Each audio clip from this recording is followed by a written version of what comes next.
안디옥 교회라는 거죠. 실제로 21절 말씀에 봐보면 사도행전 11장 21절에 보면 주의 손이 그들과 함께 하심에 수많은 사람들이 믿고 주께 돌아오더라. 즉 수많은 사람들이 주를 믿고 주께 돌아오는 엄청난 부흥이 안디옥 교회 안에 일어났던 거예요. 그러면 그들의 부흥이 어떻게 해서 일어나게 되었던 걸까요? 그 부흥 비결에 대해서 한번 알아보기 원합니다. 첫 번째로 안디옥 교회가 이렇게 부흥할 수 있었던 원동력은 흩어짐이라는 거예요. 실제로 안디옥 교회는 태생적으로 어떻게 설립이 되었습니까? 흩어져서 세운 교회라는 거예요. 실제로 11장 19절 말씀을 한번 봐보면 그때에 스데반의 일로 일어난 환란으로 말미암아 흩어진 자들이 베니게와 구브로와 안디옥까지 이르러 유대인에게만 말씀을 전하는데, 즉 당시 로마 시대에는 얼마나 많은 핍박이 있었습니까? 당시 로마인들은 그리스도인들을 이상한 사람으로 생각했거든요. 왜냐하면 자기들끼리 모여서 예배를 드린다고 하는데 모여서 뭐 하느냐 하면 떡을 먹고 포도주를 마시면서 무슨 피다라고 막 이렇게 이야기하니까 기독교인들은 피를 먹는 집단이다, 그렇게 오해를 했던 거예요. 그래서 로마 황제인 네로는 로마에 큰 화재가 났을 때 기독교인들이 저런 것이다 라고 해서 사람들을 잡아다가 죽이는데요, 사자굴에 던져 넣기도 하고 건초에 묶어서 인간 촛대로 사용하기도 하고 기독교인 집회를 금지시키며 이교도들의 신들의 제사라고 하고 안 하면 잔인하게 고문하여 죽이는 그런 핍박의 시대를 살고 있었다는 거예요. 그러니 이런 핍박이 일어났을 때에 도망가는 거, 흩어지는 거 어떻게 보면 굉장히 당연한 거죠. 실제로 사람들은 핍박 때문에 흩어지기 시작을 했는데요, 19절을 다시 한번 봐보면 베니게와 구브로 안디옥까지 흩어진 거예요. 즉 예루살렘으로부터 시작된 그 흩어짐이 안디옥까지 무려 480km나 되는 안디옥까지 흩어지게 되면서 교회를 세우게 되었던 겁니다. 여러분, 이게 바로 부흥의 중요한 키라는 거죠. 여러분, 만약 핍박이 일어나지 않았다면, 그 자리에 계속 머물고 있었다면, 그러면 이방인에게 이 복음을 전하지 못했을 것이고 이런 부흥도 일어나지 못했을 거라는 거예요. 그런데 어쩔 수 없이 흩어졌는데 알고 보니까 그거를 통해 수많은 영혼을 전도하는, 구원하는 부흥의 역사가 일어나게 되더라는 겁니다. 그렇기 때문에 이 흩어진다라고 하는 거, 이게 결코 사실 나쁜 게 아니에요.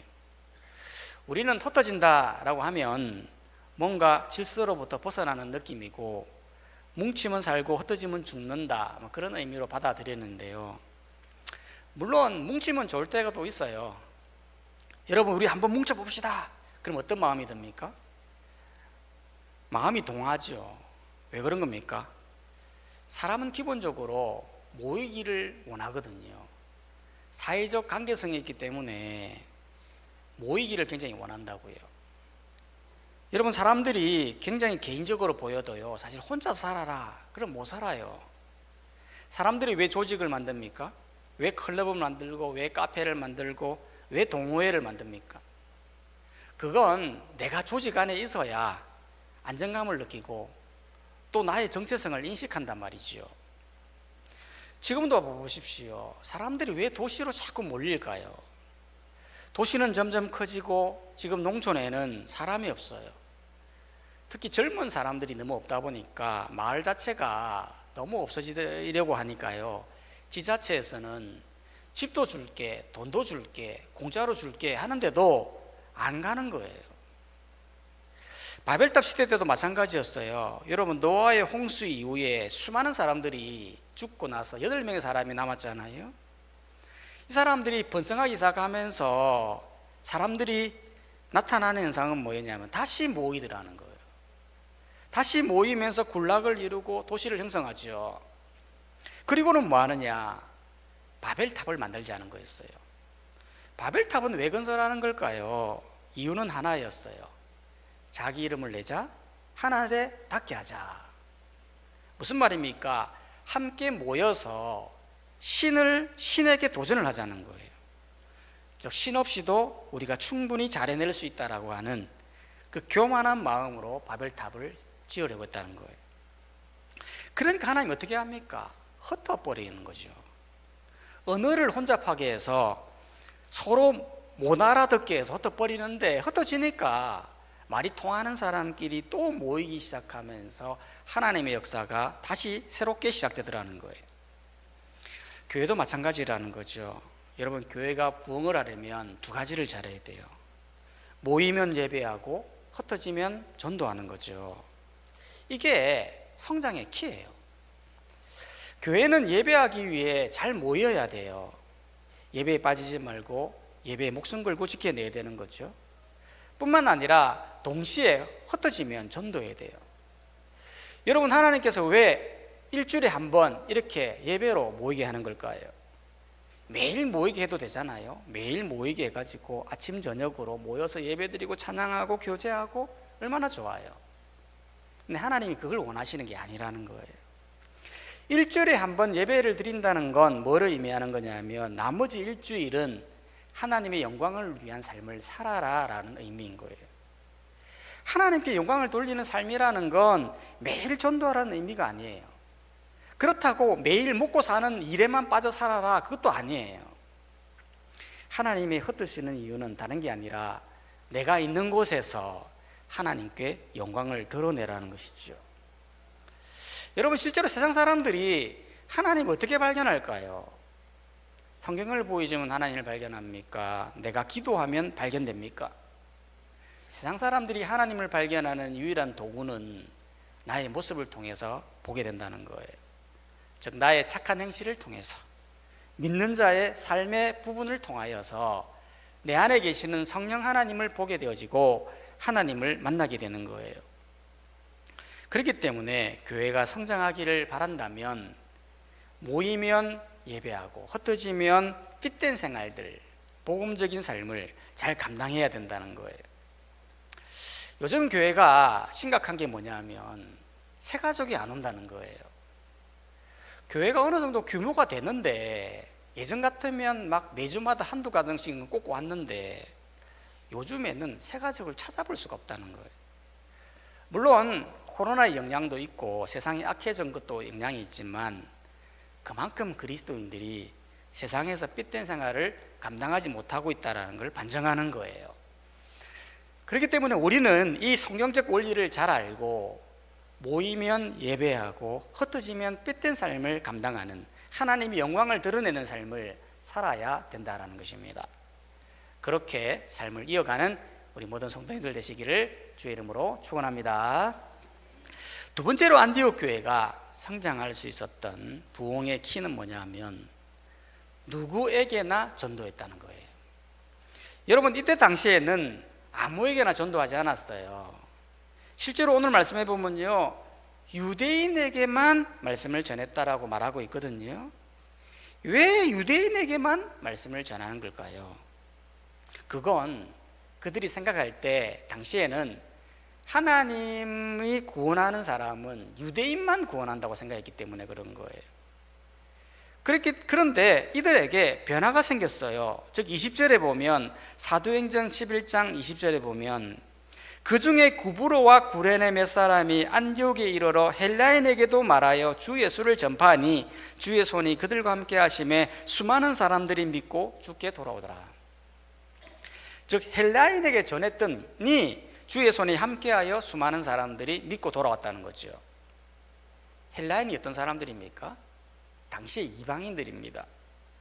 당시 율법을 보면 헬라인들은 이방인으로서 상종도 하지 말아야 할 사람들이었어요. 식사도 하지도 말고 교제도 하지도 말고 손도 잡지도 말고, 심지어 이방인들은 지옥에서 땔감으로 사용을 될 정도로 전도할 자격이 없는 사람으로 인정되었던 거예요. 그런데 흩어지면서 이들이 이 헬라인에게도 복음을 전했던 거예요. 그런데 놀라운 역사가 일어나면서 교회가 성장하고 믿는 사람들이 늘어갔다는 거예요. 바로 이게 성장의 키이죠. 사람을 가리지 않고 전도하는 것. 만약 이들이 흩어지면서 유대인에게만 구원이 있다고 생각하고 계속해서 유대인에게만 전도했다면 이렇게까지 부흥할 수 없었다라는 것이죠. 그러면 우리도, 이방인과 같은 우리도 구원받지 못했을 거다라는 거예요. 그런데 사람을 가리지 않고 전도하기 시작하니까 주의 손이 함께했다라는 말은 하나님이 그의 손을 너무 기뻐하셨다라는 거예요. 그렇기 때문에 수많은 사람들을 믿게 하는 역사가 일어났다는 거죠. 그래서 교회 성장의 두 번째 비결은 사람을 가리지 않고 전도하는 거예요. 사람들이 전도할 때 보면 은근히 가린단 말이죠. 저 사람은 전도할 사람, 저 사람은 전도하면 안 될 사람. 저 사람은 나이 많아서 안 되고, 돈이 안 돼서 안 되고, 아파서 안 되고, 죄인이라서 안 되고, 교회의 문턱이 굉장히 높은 거예요. 예전 교회는 보면요, 교회 문턱이 너무 낮았어요. 뭐 가난하도 없어도 아파도 환자도 다 오는 곳이 교회였어요. 근데 지금 교회는 너무 어리어리하게 교회를 지어놓고 아무나 안 받는 거예요. 여러분, 영혼에게는 무게라는 게 없어요. 뭐 나이 많다고 영혼의 무게가 무겁고, 뭐 어린아이 영혼은 가볍고, 뭐 그런 게 없어요. 영혼의 무게는 다 똑같은 거예요. 하나님 보실 때는 다 같은 영혼이라는 거예요. 1901년도에 미국에서 한 외과 의사가요, 아주 재밌는 실험을 했어요. 과연 우리의 영혼에는 무게가 있는가라는 실험이었어요. 여러분, 우리의 영혼은 무게가 있을까요? 무게가 있다면 어떻게 실험을 할 수 있을까요? 이 외과 의사는 어떻게 실험을 했냐면, 환자가 죽기 전에 무게, 그리고 죽고 나서 무게를 재는 거였어요. 그런데 이걸 재려면 여러 가지 변수들이 있잖아요. 즉, 죽을 때에 신체 근육 이완으로 대소변이 나온다거나 땀이 증발한다거나 수증기의 감소 등등 여러 가지 변수가 존재하는 거예요. 그렇기 때문에 이 실험을 위해서 여러 손실에 대한 보전값에 대해서 다 연구하고 그리고 실험을 진행한 거예요. 그런데 실험을 했는데 놀랍게도 절대 변하지 않는 영혼의 무게가 있더라는 거예요. 그게 바로 21g이라는 거죠. 그래서 이분은 이 영혼의 무게가 있다, 21g이다 라고 하고 이걸 책으로도 내고 영화로도 만들기도 했던 거예요. 그런데 재밌는 건 이 사람이 개에게도 실험을 했거든요. 개 15마리를 동일하게 실험을 했는데 개는 신기하게 21g이 안 나타나더라는 거죠. 그러면서 사람에게는 영혼이 있고 개는 없다, 그렇게 주장했던 겁니다. 여기에 대해 갑론을박이 많지만 제 개인적으로 볼 때 영혼의 무게는 사실 없는 거죠. 영혼의 무게는, 영혼은 물질이 아니잖아요. 질량 보존의 법칙으로 이해되는 게 아니거든요. 중요한 건 사람의 영혼은 존재한다는 거예요. 우리가 생각하고 느끼고 표현하고 사고하는 이 모든 영역, 이 영혼의 것들은 존재한다는 거죠. 하지만 사람에 따라 무게가 다르고 그게 아니라는 거예요. 하나님 보실 때의 영혼은 동일한 거예요. 예수님도 한번 봐보세요. 예수님이 전도할 때 보면요, 단 한 명의 영혼도 가리지 않았어요. 오히려 예수님이 전도한 영혼들을 보면 귀신 들린 사람도 있고, 가난한 사람도 있고, 병든 사람도 있고, 회중도 있고, 강도도 있고, 심지어 자기를 욕하는 사람들의 영혼들도 죄를 돌리지 말아야 할 정도로 모든 사람을 향해 차별 없이 전도하시더라는 거예요. 예수님이 만약 자신을 욕하는 사람들에게는 전도하지 않고 십자가에 못 박힌 강도들에게는 전도하지 않았다면, 만약 우리와 같은 죄인들에게는 전도하지 않았다면 우리에겐 구원이 없는 거예요. 그렇기 때문에 교회의 성장의 비결은 가리지 않고 전도하는 거예요.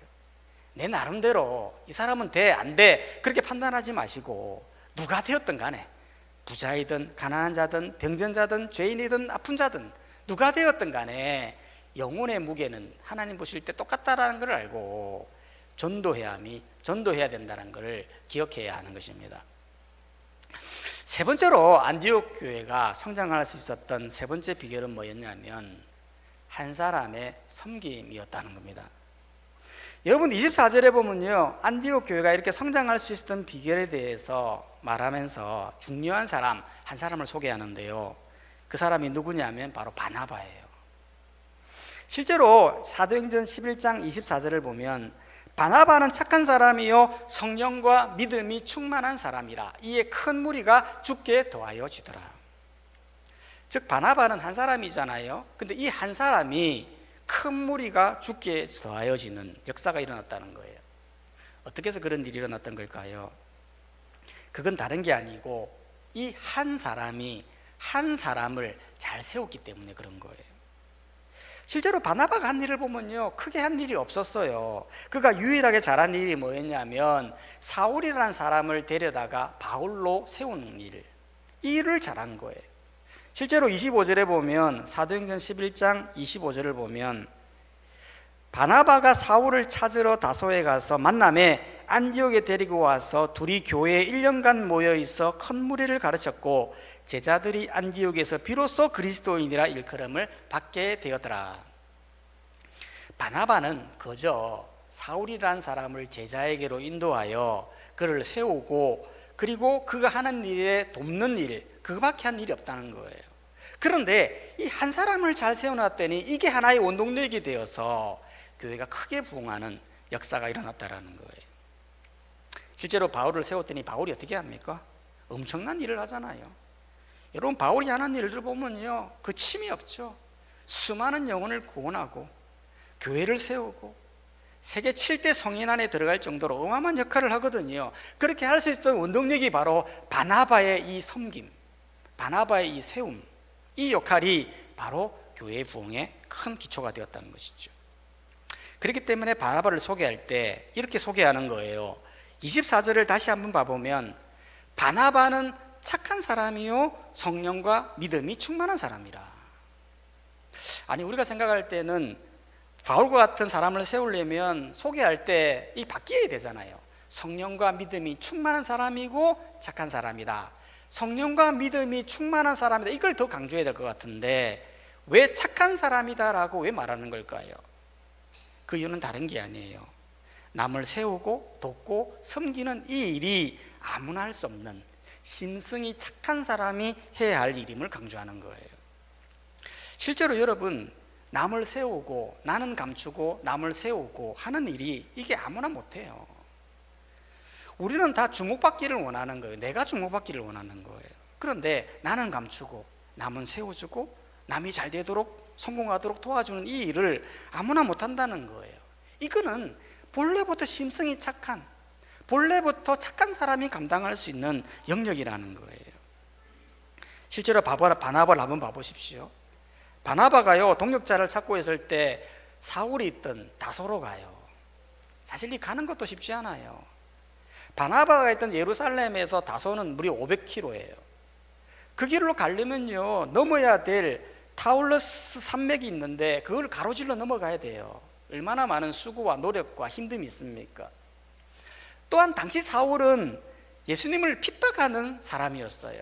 이런 사람에게 제자를 소개한다라는 게 쉬운 일이 아니에요. 즉 이거는 심성이 착한 사람이 아니고는 할 수 없는 영역임을 말하고 있다는 거예요.